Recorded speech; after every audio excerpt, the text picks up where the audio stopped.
You wanted the best. You've got the best podcast, the hottest podcast in the world. The Chris Voss Show, the preeminent podcast with guests so smart you may experience serious brain bleed. Get ready. Strap yourself in. Keep your hands, arms, and legs inside the vehicle at all times, because you're about to go on a monster education roller coaster with your brain. Now, here's your host, Chris Voss. Hi, folks. Chris Voss here from thechrisvossshow.com, thechrisvossshow.com. Hey, coming here to the Great Podcast. I certainly appreciate you guys tuning in. Why do I always have to do the Chris Voss Show thing, man? God, it's so annoying. I hate doing that thing, but people love it. And they run up to me at shows and go, the Chris Voss Show. And so I can never quit doing it. It's really annoying. But I guess I love it. Remember, sign up for the free YouTube for an unlimited time. You can go there and hit the bell notification button. You can see all the wonderful videos we have. There's like 4,500 videos or something like that up there. I've lost track. It's a gross amount. So go watch them all. In fact, you can watch all the book author podcasts in a playlist. If you just want to watch all, like 5 billion authors, you can just do the book author playlist and just listen. Also go see our great LinkedIn newsletter that's killing it over on LinkedIn, our 132,000 group also over there on LinkedIn. Go to all of our groups, Facebook, LinkedIn, Twitter, Instagram, wherever those cool kids are playing these days. Also go to goodreads.com/Chris Voss. Hit the bell notification button. There's no bell notification on Goodreads. Made you look, didn't I? Anyway, guys, we have a new book has hit the marketplace, wherever fine books are sold. The book is called White Lies: The Double Life of Walter F. White. Wait, is that the guy from Breaking Bad? Maybe not. The Double Life of Walter F. White and America's Darkest Secret with A.J. Baim is on the show with us today. The book just barely came out. February 8th, 2022, for you watching this 10 years from now. He is the New York Times bestselling author of The Accidental President, Harry S. Truman, and the 4 Months That Changed the World, The Arsenal of Democracy, FDR, Detroit, and an epic quest to arm an America at war. Go Like Hell, Ford, Ferrari, and their battle for speed and glory at Le Mans, and Dewey defeats Truman, the 1948 election, and the battle for America's soul. Baim is a longtime regular contributor to the Wall Street Journal, and his articles have, and Baim, that cut off on the chat, his articles have. What was the rest of that?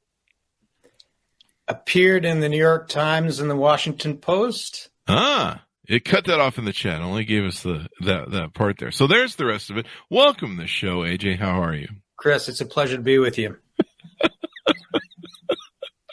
Yeah, it was a team effort there on the bio. I think that's what we wanted. We just had you come in for the final wrap. So welcome to the show. Congratulations on the new book. Give us your plugs so people can find you on the interwebs. I'm sorry? Give us your plugs so that people can find you on the interwebs. Oh yeah. Well, look for ajbaim.com, at ajbaim at Twitter. We've had all sorts of technological difficulties today, so my Facebook got hacked. So I'm currently kicked off Facebook because somebody hacked me and sent out all my strange misinformation to the world. So find me on Twitter, please, at ajbaim. There you go. My Instagram actually got hacked recently too, and I have to go send a letter to Instagram to try and get it back because they think it was a fake account. I've owned it since the beginning of Instagram. So I think something's going on with their AI. So what motivated you want to write this book? Well, a bunch of things. Walter White, nobody has really written a mainstream biography of this person who I think is an extraordinarily important person. It stuns me. I find it actually amazing that if you say the words Walter White today, people just only think of Breaking Bad. They don't know who this person is. It's a very tricky thing to launch into the marketplace. Mm-hmm. A biography of someone who nobody's ever heard of. But I thought to myself, this guy's story is so incredible and so hard to believe is true and so important in terms of our American history that it was going to get people's attention. And it's only been out for a week, and it's yeah. Maybe people get it confused with the guy who threw the pizza on the roof then. I don't know. There you go. So give us an overall arcing view of the book. What is it about? What does it entail?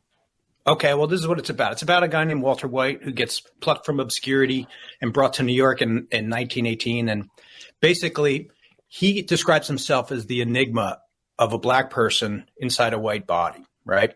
So he was born into a black family, went to a black school, went to a black university, black church, raised in Atlanta by a black family. Both of his parents had been born into enslaved families. So his parents were really the last of the last generation who could speak of the slave era but Walter had been born with white skin, blonde hair, blue eyes, and he looked as white as I do right now. And so he decided to live as a double life. And that's why the book is called The Double Life of Walter F. White. The first half of his life of the book is spent talking about these investigations that he conducted. So every time, starting in 1918 all the way to 1931, really bizarrely violent period in our American history. Every time there was an episode of racial violence, the same kind of things that we hear about on the news today times 1,000. Yeah. He would go undercover and leave Harlem, where he lived as a black man, and he would go undercover as a white man and investigate these crimes and bring light to these criminal activities, ritualistic murders that were happening in our country that people were not being told about. Second half of the book is really about politics. He becomes a national political force. Mm-hmm. And how does he do this? And what are the vehicles he uses to do this with? Well, he does it with the skin color. So he basically is a Zelig type character because he lives he's a black man with white skin, and thusly he can blend into any environment. And as a crusader for justice and civil rights, there's an bizarre element of sort of superhero-ness. And this is something that one of the reviewers actually mentioned today, I think, that he sort of weaponized his skin color to be an agent to be a crime fighter, to be an agent of change in our country. So he works with the Harlem Renaissance, the NAACP, and he's also a newspaperman? All of the above. Okay. So throughout the 1920s, go ahead. So those are the vehicles he's using to try and do the social justice or the justice for this sort of thing and put it out? Absolutely, yeah. So when he starts in 1918, nobody had heard of the NAACP. His undercover investigations caused these shocking headlines. You can imagine these long stories he would write in the magazines like The Crisis, which was the NAACP magazine, but also people have heard of The Nation, The New Republic. And he would write these big exposés about the fact that these massive ritualistic murders were happening in our country in front of crowds as large as appeared at some Major League Baseball games, and no one would ever be arrested. Now, a lot of these were lynchings, the lynchings that were going on that I know there's the big museum now they have that covers just horrific amount of lynchings that were going on in the South. And so he would go down and because he was white, he could find out maybe who was at the core of these crimes. That's exactly right. So the first time he does this, it's 1918, and there's a lynching that occurs in Tennessee. And he goes to this tiny, tiny little town and introduces himself in the local store as a traveling salesman. He makes this identity. He works for the Exalento Medicine Company, and he's selling a brand of hair straightener, and he's all out of product. So he's got time to sit in this market and talk to these people. And he gets them to admit everything instantly. It's not very hard to do this sleuthing that he begins doing. That's the first case, and he goes on to do 44 of these. And so does he call him out? Does it lead to arrests and prosecution, or? Well, that's a great question, and that's very much part of the story. So Walter would write these big reports. He would barge into the offices of governors in Arkansas and Georgia, and he would deliver these hand memorandums saying, "These are the killers. This is who did it.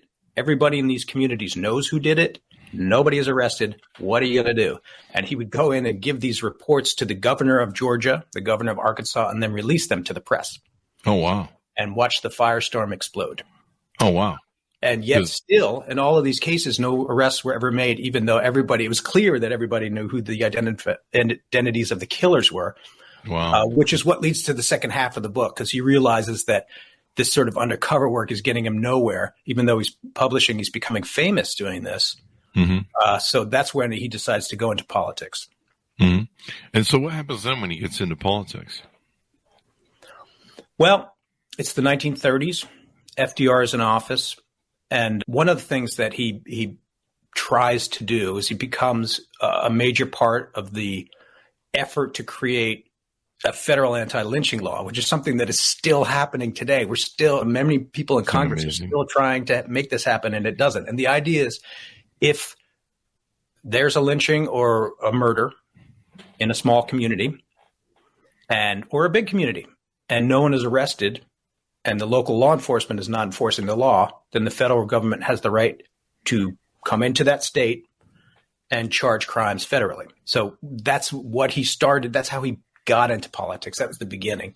And ultimately he becomes the sort of force of nature who is the main force of the historic shift of Black American voting power from the Republican Party, the party of Lincoln, to the Democrats, where it remains today. Yeah, quite interesting, man. And this is during the whole height of the Jim Crow era, too. Yeah. Yep. Yeah. And that's sort of the trajectory of his life. He's born into Atlanta when everything is slightly, at least in Atlanta, pretty peachy. Everybody gets along. Mm-hmm. And things go quickly haywire when he's a kid. And that's when he decides that he wants to do what he can to stop it, the trajectory of what's going on in our country. Well, this must be quite the story, because being able to play that dual role, I mean, that gives you access to so much stuff. You can see both sides of the coin, if you will. Well, as a writer, Chris, thank you for saying that. Like, that's what appealed to me, because like the same time that this guy is conducting these investigations in the South and rural, South, posing as a white man, he's also becoming a famous writer and novelist in Harlem, living as a Black man. Mm-hmm. So his story illuminates both of those worlds at the same time. Wow. Which makes him a particularly unique character. Mm-hmm.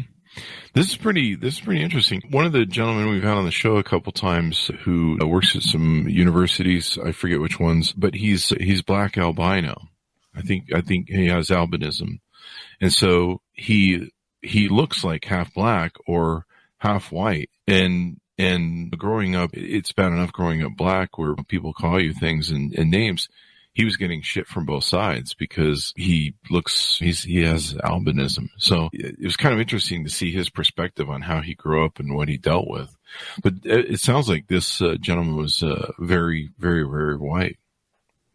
Very Walter white. White. Yeah. Yeah. He had blonde hair, blue eyes, and white skin. Wow. Jeez, but something you just said is really interesting, because I want to paint a picture for your listeners. Check this out. Just imagine this. So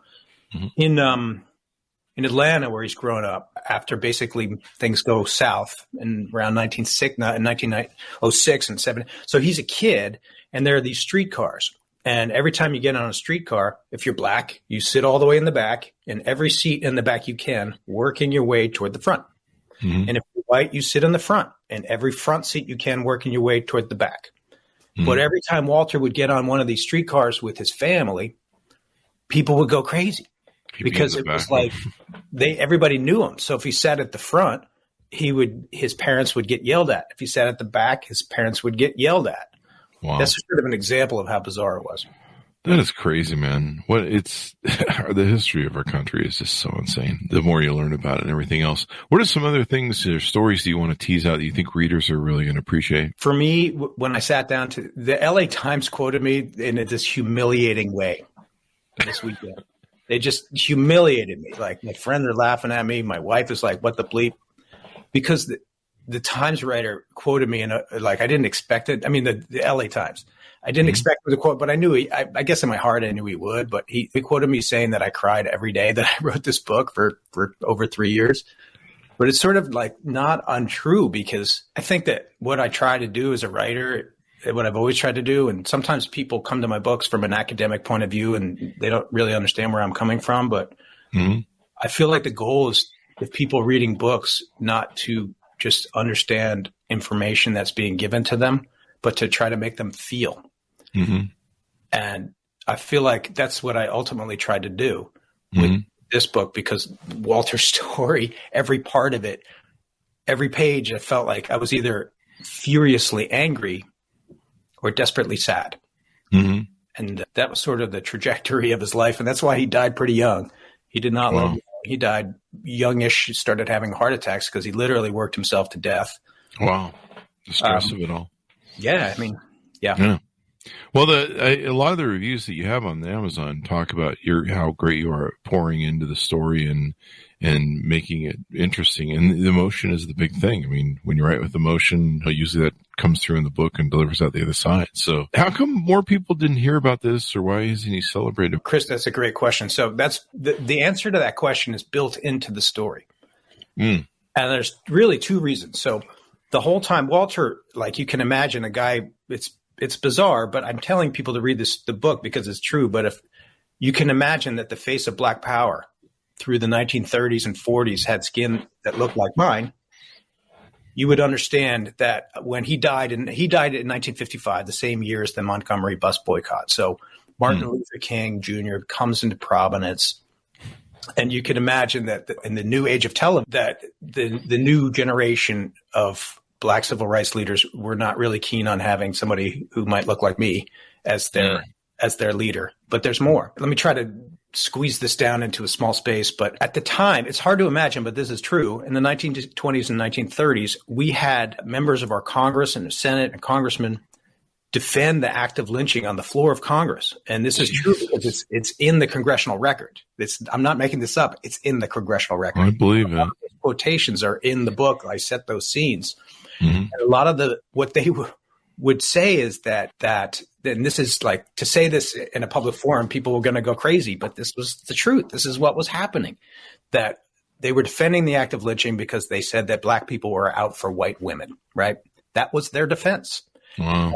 Throughout Walter's life, he was married to a Black woman and had Black children, but he was secretly having an affair with, toward the end of his life, he married this woman and left his wife. His kids never spoke to him again. And all his critics said, see, we were right all along. We were right all along.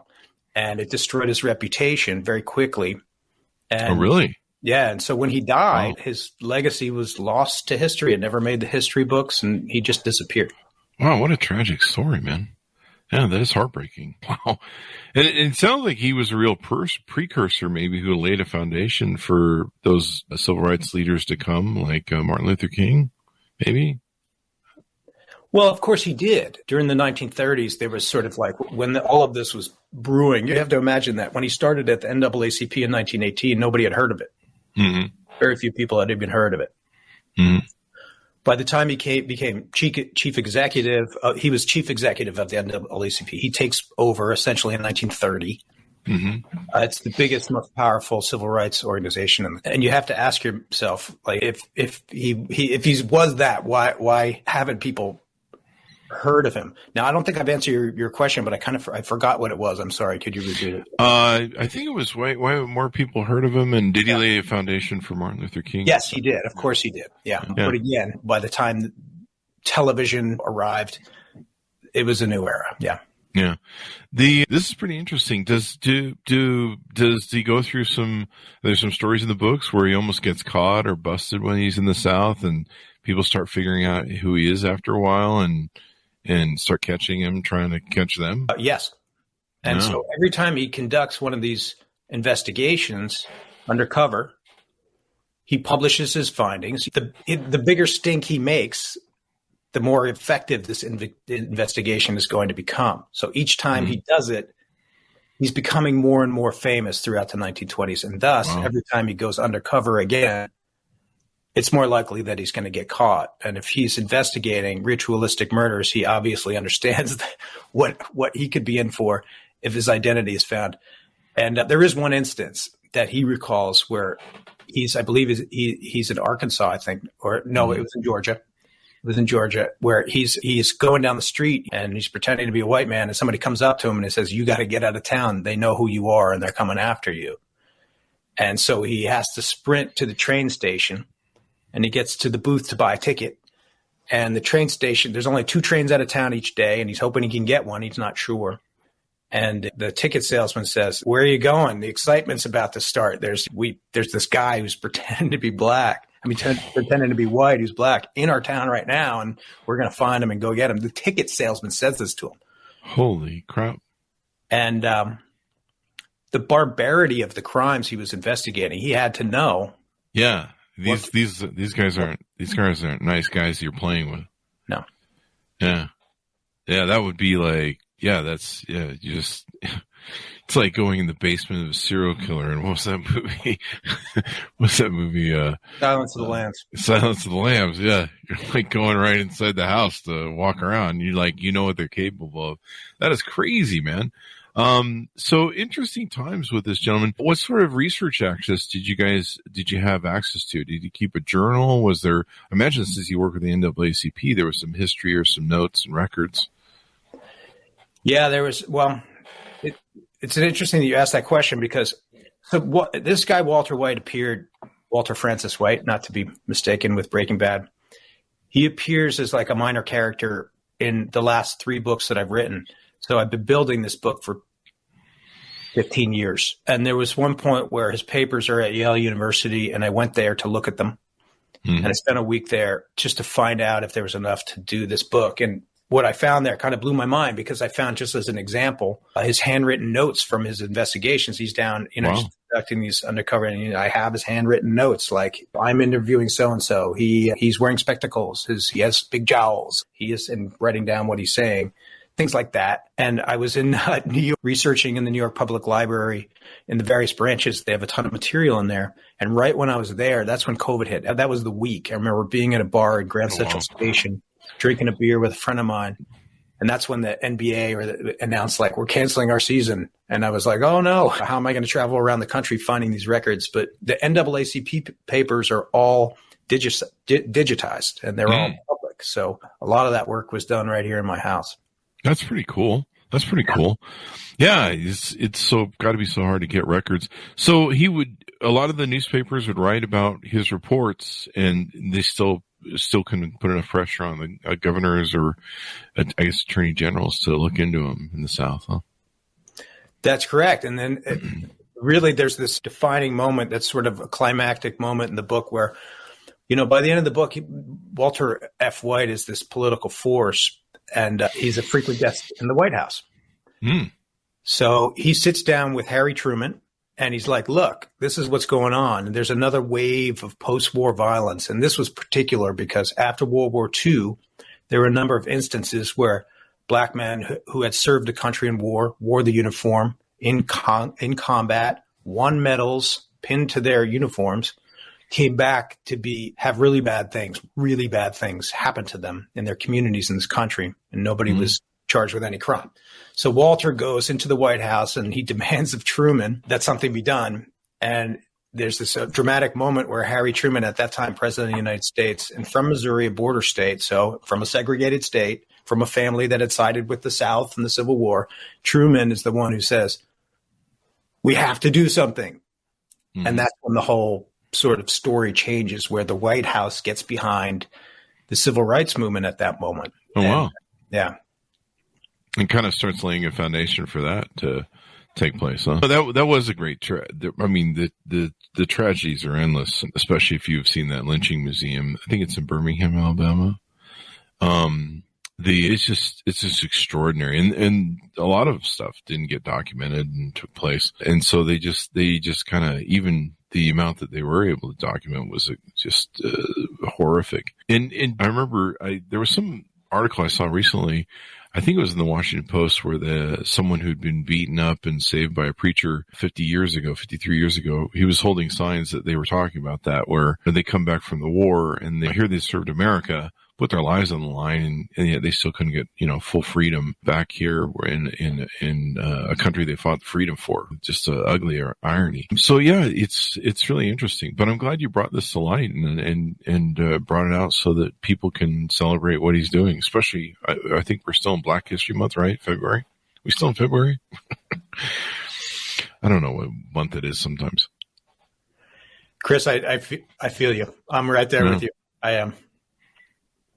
But yes, the answer to your question is yes. And listen, in this book, I just want to say, and I hope readers and people watching might understand, it's terrifying to put out a book like this. It's got every hot button issue in it. Every single one. Anything you can imagine that's a hot button issue is in this book and can be told through this guy's life. And people are going to respond. People are going to get angry. People are going to upset. They're going to give me bad reviews. Thus far, there's only been one bad review, and everybody else has been going nuts saying it's about time. But, it's not relaxing like this, Well, you should be pretty good. Wow. People don't realize how we're really not that far removed. We're less than 100 years removed from this racism. And that's why it's still steeped so deeply in our society and everything else. And of course, it's so interwoven. Racism is between institutions and our laws and patterns. You still see, the filibuster that's in the Senate is a racist sort of thing that they use to keep things laws from being passed on the South. And it's so extraordinary. And it's so important that we learn these things, because a lot of this is lost in history or hasn't been highlighted, or what we would call whitewashed in history. And so I think it's important to have more of these stories and more color painted into our history and a better understanding, because until address the ugliness of our history, we can never change the future, because we're just doomed to repeat it. That's absolutely true. And I'll say it's courageous of you to have me on your show talking about this stuff, because people get upset, have their own version of their own history. They want to have their own version of what they think America is or supposed to be, or what the past was. Yeah. We've had a lot of great authors on the show over the past two or 3 years. We've gone from everything from the original lie of the Shining City on the Hill, and all the bullshit excuse that was used to slaughter the Indians and enslave everybody, and just the horrific things we've been doing for 450 years, and everything all the way up to the Alamo and all that good stuff. They get a lot of crazy comments on their video. The comments are to this one. Well, you just threw Texas right in there, so you're probably threw the chum right in the water for the Texans. Apparently. There you go. Anything more you want to tease out on the book before we go out, or any more people you want to piss off so we can get more comments on the video? Listen, I spent years working on this book. It's a fair book. It's fair. There you go. I'm sorry if it pisses people off. I think it's important that people read it, and I hope they do. And when people get pissed off, they should really look at, why does this bother me? There is a thing of white fragility and white shame where people, and I've heard actually Republican voters say this. We were really ugly to minorities for 250, 450 years. And when we become the minority, which I think is the next 10 to 20 years, they're going to treat us just as bad. It's maybe you should just start treating people better, so that when you are the minority, they won't think they need to repay the favor. It might be a good time to start being a nice person. I don't know. I think that's a good idea. That I can get behind. I hope everybody can get behind that. Yeah, let's all just try and get along and kumbaya and be good human beings to each other. So it's been wonderful to have you on the show. Thanks for coming on, AJ. We certainly appreciate it. I appreciate it. Thanks, Chris. There you go. Give us your plugs one more time, too, as we go out. Twitter at AJ Boehm, Facebook disenabled. So there you go. Stay tuned. See if it gets. Hopefully you get it back, bud. Go pick up the book, guys. White Lies: The Double Life of Walter F. White and America's Darkest Secret by A.J. Boehm. You can pick that up wherever fine books are sold. Is there any point in the book where he says, "Say my name"? Probably not. No. All right, sorry, I had to put that joke in there at the end. Guys, go see the YouTube video at youtube.com/Chris Voss. You're from Texas, you can leave some comments. They're free. Yeah, I might delete some of them if they're not really awful. Anyway, also go to goodreads.com/Chris Voss. All of our groups on Facebook, LinkedIn, Twitter, all those different places. Thanks for tuning in. Be good to each other. Stay safe, and we'll see you guys next time. Thank you.